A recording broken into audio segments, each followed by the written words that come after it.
My name is Rita Wang. I'm 24 years old. I was born in Pennsylvania, but I grew up in New Jersey of the United States. I was 4 years old during 9/11. My name is Sammy Rodriguez. I'm 27 and I work as a system engineering consultant.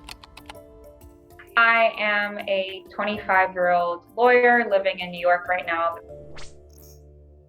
On 9/11, I was in class and I remember people coming in and grabbing their children and running. And even though we weren't close to the Twin Towers at all, I was, at that point, I'm born in 1996, so I was almost 5.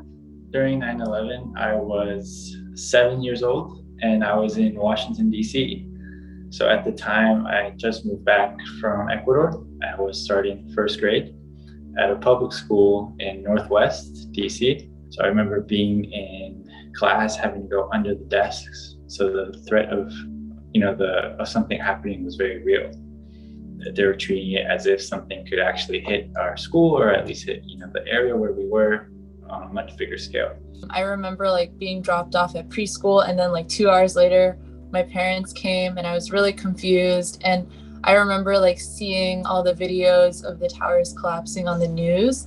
Because I was 4 at the time, I didn't realize how much 9/11 had actually affected everyone.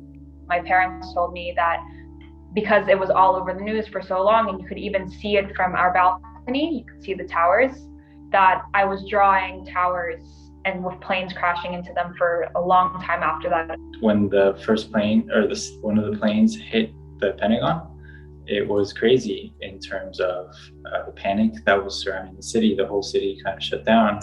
My dad, who worked at the airport for Reagan at the time, it took him about 10 hours to get home. All the bridges were closed. And when he got home, he said nothing was ever going to be the same.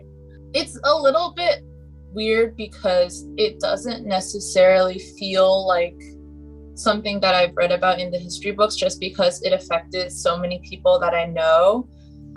One of my college classmates actually, she told me that her father actually passed away because he worked in the towers. I remember these stories kind of helped ground me in terms of realizing what had happened to people after 9/11. My town was really Asian American, so we had a lot of South Asian people who were either Muslim or Sikh or Hindu, and they also talked to me about their experiences with stereotyping and racial profiling and TSA after 9/11. It has affected so many people I know, so it doesn't really feel as detached as let's say World War I. I was supposed to be in Israel during 9/11, but I didn't go because there was a war and it was seen as too dangerous, and it kind of put into perspective that any place can be dangerous.